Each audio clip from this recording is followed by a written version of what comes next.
Madame la vice-présidente, Madame la première dame de Suriname, Monsieur le président du Kounda Traoré, cher grand frère, cher exemple, Mesdames, Messieurs, très chers amis, j'aimerais remercier humblement Sa Majesté le roi Mohamed VI, que Dieu l'assiste, pour son soutien et sa haute sollicitude au Forum Made Days depuis sa création. J'aimerais également remercier les autorités de la ville de Tanger, la région Tanger-Tétouan-Hoceima, pour leur soutien, ainsi que l'ensemble des autorités de la ville, sans qui cet événement ne peut pas avoir lieu. La liste des remerciements est longue, vous l'imaginez, et encore plus après 10 éditions. Dans une quinzaine de jours se tiendra à Abidjan le sommet Union européenne-Afrique. Depuis le début de ce forum, nous nous concentrons sur ce sommet pour pouvoir proposer des recommandations opérationnelles en vue d'un partenariat euro-africain rénové, égalitaire et gagnant-gagnant. Nous allons aussi rappeler qu'il est nécessaire que cette conférence, ce sommet de chefs d'État, soit efficace, que le format du premier sommet du Caire en 2000, Union européenne-Afrique, soit celui qui doit être choisi à Abidjan, c'est-à-dire réunir uniquement les pays membres des Nations Unies. Plusieurs principes politiques vont être évoqués lors de ce sommet. Donc je vous invite tous et toutes à découvrir, comme je l'ai dit, l'ensemble des recommandations qui seront faites à l'issue de ce forum. C'est par ces mots que Brahim Fassi Firi, le président de l'Institut Amadeus, sonne le glas de la 10e édition des Made Days. Une édition anniversaire qui s'est tenue du 8 au 11 novembre 2017 dans la ville de Tanger au Maroc, sous le thème de la défiance au défi, l'ère des grands bouleversements. Pourquoi ce thème a été choisi? Quelle est la philosophie qui se cache derrière? Écoutez, avant toute chose, j'aimerais remercier Vox Africa et ses équipes de couvrir cet événement. Vox Africa fait partie de la famille Made Days et je m'en réjouis. Alors, effectivement, votre question est très juste. Pourquoi le choix de ce thème? Nous vivons dans un monde en pleine évolution, notamment depuis l'avènement du président Donald Trump, mais également depuis le fait que l'Europe est de plus en plus en repli, le Brexit, la crise en Catalogne, la crise institutionnelle au sein de l'Union européenne, la crise en Corée du Nord et les crises africaines qui persistent. Mais au même moment, il y a des points positifs dans l'agenda international. Il y a l'Afrique qui émerge, il y a un certain nombre d'évolutions positives. Nous avons voulu, à l'occasion de cette 10e édition, pouvoir à la fois traiter de ce qu'on appelait la défiance face à l'ensemble de ces crises, mais aussi face aux défis d'une Afrique qui émerge et d'une Afrique qui aujourd'hui, dans son rapport de force avec l'Union européenne ou même l'Amérique du Nord, tend à équilibrer les débats. Les mécanismes de règlement des conflits adoptés par l'Union africaine sont désormais privilégiés par la communauté internationale. En témoigne, cher ami Dionkunda, l'exemple de la force de G5 Sahel, initiative africaine privilégiée par les grandes puissances, y compris les États-Unis, qui ont finalement accepté de participer à son financement. Les solutions africaines pour tout ce qui touche notre candidat sont toujours efficaces. En effet, je dis souvent, pourquoi voulez-vous que le Bangladesh accepte de venir mourir en Afrique? Ce n'est pas leur continent. Si on vous demandait, Dionkunda, d'aller mourir en Bangladesh, je ne crois pas que vous serez enthousiaste. Nous avons dit aux grandes puissances, les problèmes africains ne peuvent être résolus que par les Africains. Le combat contre le terrorisme en Afrique ne peut être mené que par les Africains. Nous demandons seulement d'être accompagnés. Le G5 est donc une illustration de cela, de la volonté des peuples africains de prendre leur destin en main pour mettre fin au terrorisme. Cette 10e édition anniversaire des Made Days marque un tournant décisif dans son histoire. Désormais, les MEDES apparaissent comme l'une des plus grandes et importantes manifestations géopolitiques et économiques organisées au Maroc par une structure non gouvernementale. Un think tank dont l'édition 2017 a vu la participation de plus de 150 intervenants de haut niveau représentant les 5 continents, plus de 500 entrepreneurs et investisseurs accompagnés de plus de 3000 participants. L'occasion d'aborder et de débattre des problèmes spécifiques africains, notamment en termes d'économie, de santé, de politique ou de coopération. Le système de santé a montré ses faiblesses. Comme ça a été traité dans le cadre de cet atelier, soit au niveau des médicaments, la disponibilité des médicaments, la question des ressources humaines pour la santé avec une grande pénurie en matière de ressources humaines, la question de la gouvernance de la santé, la question du système d'information, des systèmes de suivi, du financement. Donc ça nécessite une réflexion vraiment globale. Et je crois que l'Afrique devrait vraiment réfléchir pour développer sa propre approche en matière de santé.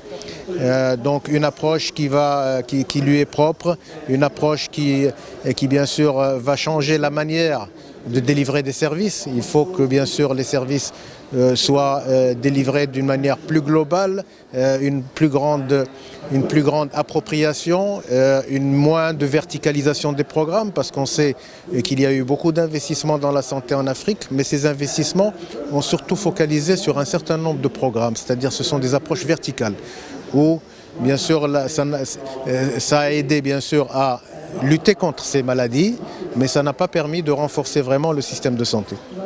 Donc l'Afrique doit revoir un peu son approche, et je crois qu'il y a encore un certain nombre, il faut élaborer vraiment des stratégies qui soient mieux ciblées, des stratégies qui soient orientées vers un renforcement du système et une plus grande pérennisation donc de tout ce qui est travail au niveau de la santé en Afrique. Donc c'est toute une approche, toute une réflexion. Et je pense que ça nécessite donc bien sûr un engagement politique bien sûr encore plus important. Bon, il y a tout le problème du financement, parce que là aussi le financement c'est le talon d'Achille. Donc il faut trouver aussi des solutions innovantes. Il faut un engagement politique pour avoir plus de financement pour la santé de la part des gouvernements pour qu'ils puissent remplir leurs engagements. Mais il faut aussi trouver des approches qui soient adaptées et qui peuvent bien sûr permettre de mettre à l'échelle les programmes, d'avoir à moindre coût. Les enjeux de la coopération Afrique internationale justement a fait l'objet des débats de la première journée. En l'occurrence, les relations Afrique-Europe prises sous tous ses aspects, qu'il s'agisse de l'immigration, de l'assistance humanitaire ou encore des partenariats socio-économiques. Le lieu pour les panélistes de plaider pour un renouveau de la coopération Europe-Afrique, cette fois basé sur le respect mutuel, sur des partenariats gagnant-gagnant, mais aussi et surtout d'égal à égal. Il faudra qu'ils comprennent que l'Afrique n'est pas seulement un réservoir de matières premières, qu'ils comprennent que les matières premières dont nous disposons, les immenses richesses dont nous disposons, bien que c'est tout à fait normal que nous voulions en tirer un minimum de profit. Autrement dit que ces matières premières, nous n'ayons pas toujours à les exporter en tant que matières premières, que nous ayons aussi la possibilité de transformer chez nous et d'avoir des valeurs ajoutées qui rapporteront davantage à nos peuples. Une fois qu'on communique clairement aux Africains le bien fondé des investissements qui se font au niveau de l'Europe, qu'on essaie de s'assurer que ces collaborations qui se mettent en place en Afrique sont gérées et dirigées par des Africains, et que l'Africain a une compréhension de l'appartenance et du bien fondé de cette activité pour lui, à ce moment-là, il va se donner à 100% pour que cette activité puisse être porteuse de fruits pour les Africains. À ce moment-là, on se développera. Il y a des moments où on se dit, bon, ce qui est mieux fait est fait en Europe. Mais ce n'est pas le cas. Je veux dire, moi je rentre de l'Europe et je rentre parce que je sais que ce qui est bien fait est fait ici. Et on se le dit souvent, en Europe, les richesses sont véritablement en Afrique. On le dit tout le temps, l'Afrique c'est le berceau de l'humanité. On doit véritablement prendre cette phrase-là, la respirer, la vivre pour pouvoir redonner à l'Afrique ce qu'elle est réellement. On doit y croire. Le ventre mou de l'Afrique a toujours été dans une certaine mesure l'insécurité alimentaire. Un contraste d'autant plus impressionnant que le continent regorge de plus de 60% des terres arables et des conditions climatiques idoines au développement agricole. La faute peut être aux États qui pourraient faire davantage d'efforts pour faire décoller l'agriculture africaine. Sur la base des statistiques que nous avons, ce qui est mis aujourd'hui dans l'agriculture est en deçà de ce qui devrait être mis dans l'agriculture. Quelle que soit la situation, il faut que l'argent de l'agriculture aille dans l'agriculture. Je vais vous donner un exemple. Il y a eu un engagement des États au sein de l'Union africaine, il y a quelques années à Maputo, où chacun avait pris l'engagement d'investir au moins 10% de son budget annuel dans le domaine de l'agriculture. Je vous défie, chaque fois que je visite un pays, je pose la question, la majeure partie des pays sont en deçà des 10%. Ce que la FAO et le PAM, le FIDA font, c'est un peu du soutien. Mais quand on parle de financement, il faut des banques agricoles. Moi, je suis pour des banques agricoles. Malheureusement, la majeure partie des institutions de Bretton Woods décourage un peu les États à mettre de l'argent dans l'investissement pour soutenir les agriculteurs. Il y a eu des mauvais exemples dans le passé, mais aujourd'hui, nous devons fondamentalement avoir des banques qui soutiennent l'agriculture. Il faut bien comprendre que sécurité alimentaire ne veut pas dire production agricole. La sécurité alimentaire va au-delà des simples questions de production, aussi bien dans l'agriculture, l'élevage, la pêche. Il faut que nos pays soient capables de constituer leurs propres réserves alimentaires en s'assurant que les ménages les plus vulnérables, on arrive à les tirer de leur situation de précarité vers une situation où on peut commencer à parler de développement agricole. Des gens qui n'ont pas de quoi manger, vous n'allez pas leur parler de modernisation de leur production. Ils ont besoin de soutien humanitaire d'abord. Voilà ce travail qui est en train d'être fait pour que, dans un horizon temporel qui doit être calé aux objectifs de développement durable, l'objectif 2 qui cherche à éradiquer totalement la faim dans le monde à l'horizon 2030, qu'on puisse vraiment partager les ressources agricoles que nous avons en abondance dans le monde entier. Et dans le pays auquel j'appartiens, le Sénégal, il y a une stratégie nationale de sécurité alimentaire qui a été adoptée par l'État du Sénégal avec un programme national d'appui à la sécurité alimentaire. Il faut produire, c'est vrai, il faut faire en sorte que cette production-là puisse être disponible auprès des populations les plus vulnérables, il faut que ça puisse être distribué, il faut que les jeunes puissent s'investir dans le secteur agricole. Et c'est ça qui va booster un peu les questions de sécurité alimentaire dans nos pays. Au-delà des traditionnels aspects politiques et socio-économiques, les Médés revêtent désormais une dimension de mentoring, notamment l'accompagnement des jeunes entrepreneurs. C'est justement ce qui aura meublé la journée du 9 novembre, dont l'un des panels était consacré à l'entrepreneuriat féminin et l'autre au modèle économique et financier pour encourager l'innovation et les start-up africaines. Un panel particulièrement orienté vers les jeunes porteurs de projets qui souhaitent saisir les opportunités qu'offre le continent africain. J'ai appris au cours de certains panels pas mal de choses auprès de certains grands chefs d'entreprise qui nous permettent en fait aujourd'hui, dès maintenant, de pouvoir savoir comment réorienter notre stratégie, comment réorienter notre manière de faire, comment faire pour gagner la confiance de notre clientèle, comment faire pour pérenniser justement notre entreprise. Donc je dirais tout simplement, et c'est vraiment sincère, c'est un grand honneur et aussi très avantageux et très, je veux dire, on gagne en maturité en un laps de temps en participant à ce genre d'événement. Surtout pour la femme. Moi, c'est pour la première fois que je suis assistée à Mid-Days. Pourtant, c'est son 10e édition. Mais je trouve que c'est un événement qui est très important. J'ai rencontré beaucoup de gens qui sont intéressés au travail associatif. En gain, c'est les rencontres. On rencontre des gens de l'Afrique, on change des idées. Donc, Amadou, c'est un think tank. Un think tank, c'est un espace de production d'idées et de connaissances. Donc participer aux 4 jours des MEDES, c'est un lieu d'apprentissage pour nous. À travers les différents panels thématiques qu'il y a, je vous avoue qu'on apprend beaucoup. Là, il y a un panel sur l'éducation où il y a des choses intéressantes qui se disent. Il y a des experts de renommée qui sont là. Donc, au premier plan, c'est sur le point de l'apprentissage. Mon travail, c'est la conception de logiciels. Ma conception de logiciels, je ne vais pas seulement m'appesantir sur ça, puisque les technologies sont dans tous les domaines aujourd'hui. Je vais prendre un exemple simple. On parle de changement climatique. On va constater que d'une région à une autre en Afrique, les saisons varient. Comment utiliser les technologies pour pouvoir maîtriser la qualité du sol, contrôler la qualité du sol, les semences qu'il faut utiliser à tel endroit pour obtenir une productivité adéquate. Et participer à ces MEDES nous ouvre certaines portes, nous permet d'avoir plus d'informations par rapport à ce que nous comptons faire. Vous avez bien vu que M. Alpha Condé, M. le président Alpha Condé qui a présidé la cérémonie aujourd'hui, c'est un grand croyant en l'Afrique.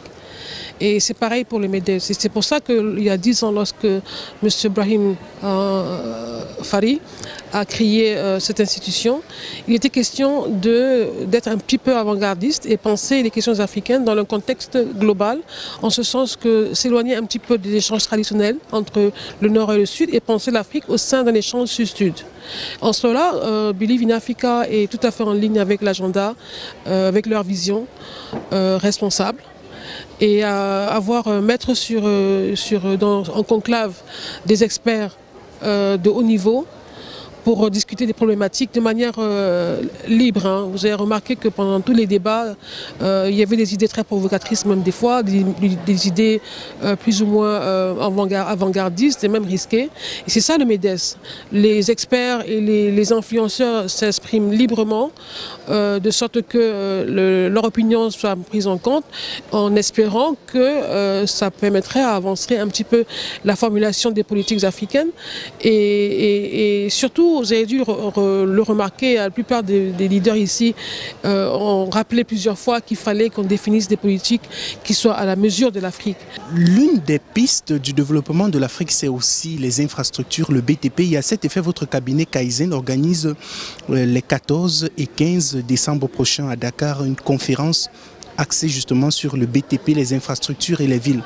Quel sera l'objectif de cette conférence? L'objectif, c'est véritablement pour nous de savoir exactement ce qu'on a comme zone porteuse, ce qu'on a comme infrastructure qui nous permettrait de nous développer, de trouver les investisseurs ensemble, de pouvoir échanger et avoir une plateforme instructive où certaines personnes seraient capables de nous instruire sur ce dont on a besoin pour se développer.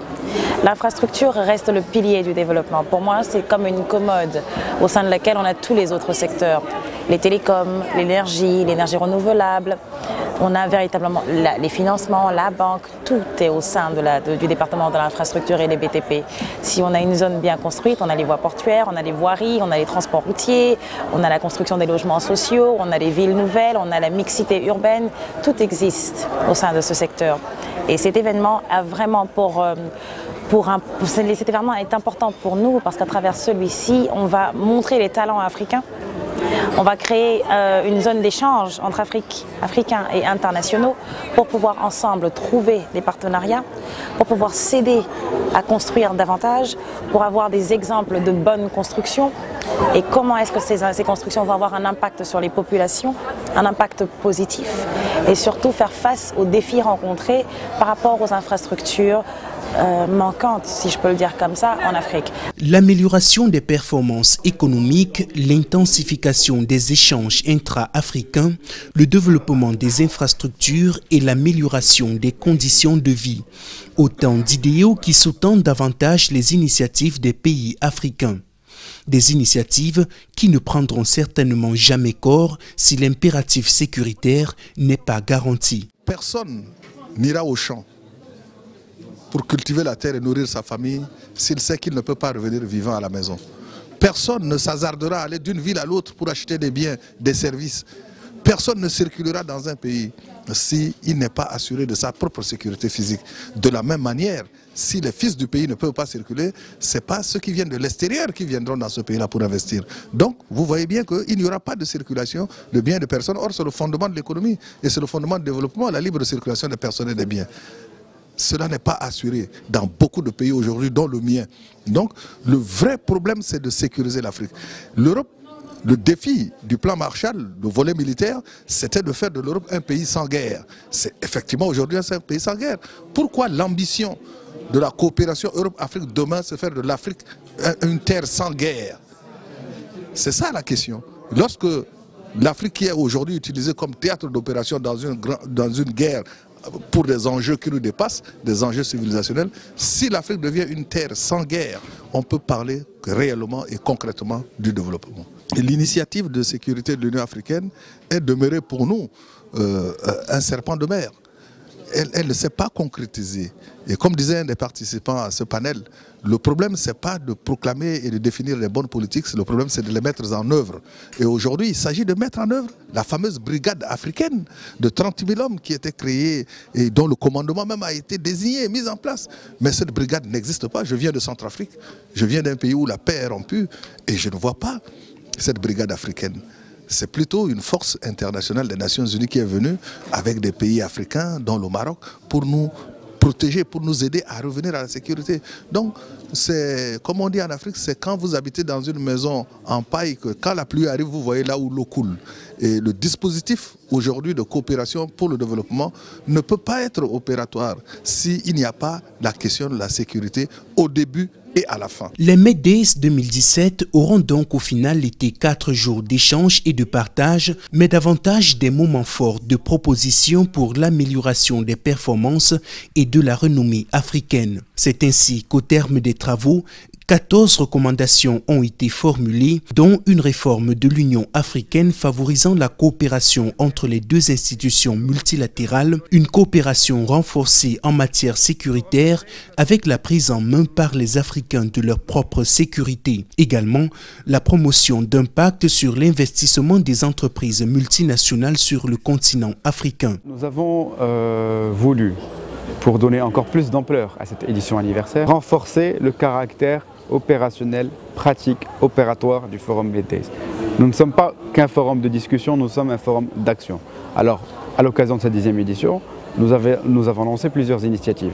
L'initiative euro-africaine, l'initiative africaine pour la santé et l'initiative pour les femmes entrepreneurs en Afrique. De ces workshops fermés, pas ouverts au public, qui ont réuni des dizaines de spécialistes de ces différentes questions, plusieurs recommandations ont émergé. Pour parler de l'initiative Europe-Afrique, nous avons organisé en amont du forum, notamment avant l'ouverture, le mercredi, tout au long de la journée du mercredi, une série de workshops sur les relations UE-Afrique pour pouvoir transmettre au président Alpha Condé, président de l'Union africaine, qui nous a fait l'honneur et le privilège d'intervenir lors de l'ouverture du forum Meddays, pour pouvoir lui remettre des recommandations opératoires en vue du sommet Union européenne-Afrique qui aura lieu dans une dizaine de jours à Abidjan. Autre secteur concerné par les recommandations, la santé et l'éducation.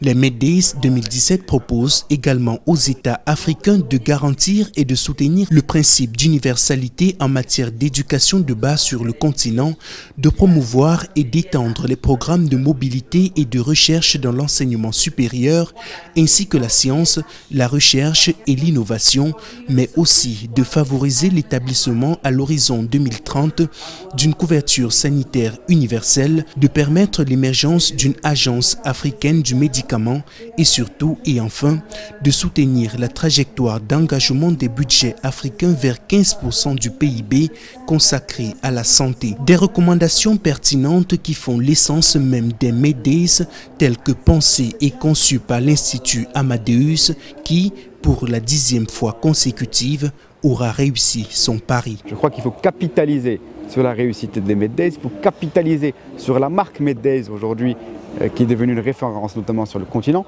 pour ne pas nous endormir sur nos lauriers et pour faire en sorte que Meddays continue à peser sur l'agenda international et sur les grandes questions africaines.